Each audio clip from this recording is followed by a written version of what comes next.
Hey guys, Brett from Kitchen Table Commander here. People like top 10 videos, right? That's what I keep hearing. Thanks to Matt from TotalMTG for the suggestion on this top 10 list. He suggested top 5 3-color commanders, but I couldn't help myself and decided to do the top 10. Cause, you know, who doesn't like extra work? Anyway, let's get right into it. We have a lot of cool commanders to cover. First off, let's review the Monarch mechanic. At the beginning of your end step, draw a card.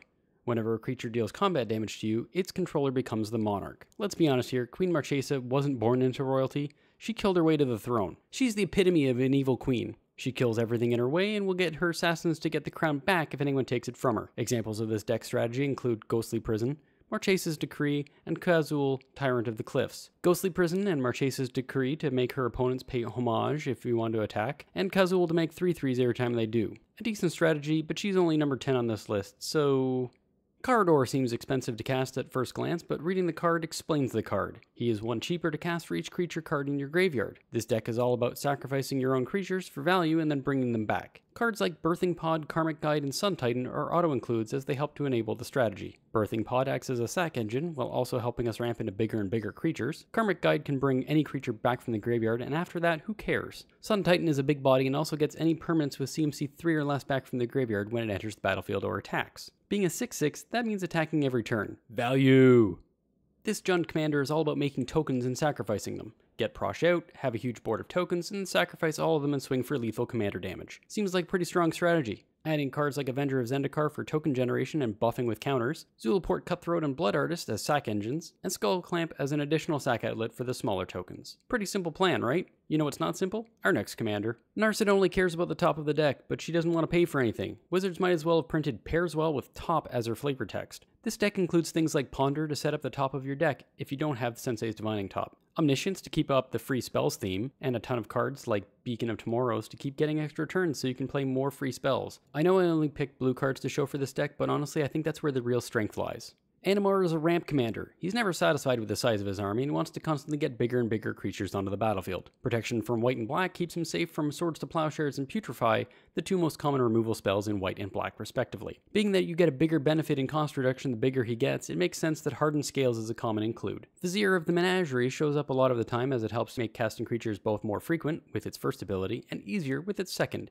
giving you the ability to cast creatures with any mana available. What's all this building up to, I hear you ask? Simple. Casting creatures like Ulamog the Ceaseless Hunger. Given that Ulamog is generic mana, it means that you can basically cast it for free very quickly. It's not unstoppable, but it is devastating when it happens. All I know about this deck is that she is a bird wizard, and apparently that's all I need to know. Seriously though, this deck is all about tapping and untapping your permanents to get extra value out of their abilities. There is also a control and card draw theme to this deck. Cards like Aura Shards to remove your opponent's artifacts or enchantments when you cast creatures, Bident of Thassa to draw a ton of cards off your attacks, and the much maligned Cyclonic Rift to get rid of all your opponent's non-land permanents to give you a clear board to be able to swing in with. She also has the added benefit of getting around the commander tax with her last ability, which leaves you up more mana in the late game to cast those game-ending spells. She may not be a zombie, but she makes a great zombie commander. All she wants to do is put creatures into the graveyard and make zombies. Along those lines, the deck includes Diregraph Captain to boost your zombies and punish your opponents if they die, Dread Return to bring a major threat back from the graveyard and give you a sack outlet, and of course, Muldroth of the Gravetide to give you the ability to get any permanent back from the graveyard every turn. Given that graveyard interactions are harder to come by, this strategy can be very strong.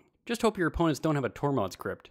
Kaalia likes her revenge and she doesn't care what form it comes in. When she attacks, she brings an angel, demon, or dragon with her into battle. Given that most of those creatures have flying means this deck is hard to deal with by a lot of other decks. Obvious includes like Avacyn, Angel of Hope to give all your permanents indestructible, protecting Kaalia during combat and allowing her to get those angels, demons, and dragons out safely. Gisela, Blade of Gold Knight to make all your creatures do double damage and cutting your opponent's damage dealers down by half. And Runescarred Demon to tutor for anything you might need. This deck isn't so much about getting commander damage in with Kaalia as it is about getting all those angels, demons, and dragons out to really clean up the board of all those pesky opponents. I heard that groan. It's not what you think. Well, actually, it's exactly what you think. Nekusar cares only for card draw. All he wants to do is give his opponents more and more cards. So many cards, they don't know what to do with them all. The downside, though, is that those opponents have to pay for them. Nothing in life is free. This deck typically includes Temple Bell to force your opponents to draw an extra card, Jace's Archivist to make everyone discard their hand and draw cards equal to the biggest hand, Teferi's Puzzle Box to act like another copy of the Archivist, except it puts the cards on the bottom of their library, keeping them further out of reach, and Fevered Visions to make your opponents draw even more cards and have an extra source of damage. This deck can be brutal to play against unless you're playing our number 1 deck. Oloro is all about gaining life and draining your opponents. Oloro even helps you gain life when he's in the command zone, making him a perfect counter to Nekusar. This deck includes the Degenerate Exquisite Blood Sanguine Bond combo, cause why not? Don't think it gains enough life? Well, that's where Alhammarit's Archive comes in.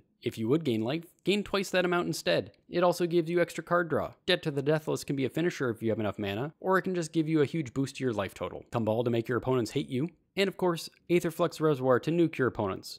You won't even notice the drain of your life total. The biggest problem with this deck is having enough D20s to keep track. Well, that about does it for today. What do you think? Are you considering building any of these decks now? Let me know in the comments. If you like this video and you want to see more, you can help out the channel by liking, commenting, sharing, and subscribing. You can also hit the notification button to make sure you stay up to date with all of our content. If you want to help in other ways, you can follow the link in the description to the Kitchen Table Commander Patreon. As always, you can find me on Twitter @KitchenTableCommand and on Instagram @KitchenTableCommander. It's been a blast, and I'll see you in the next video.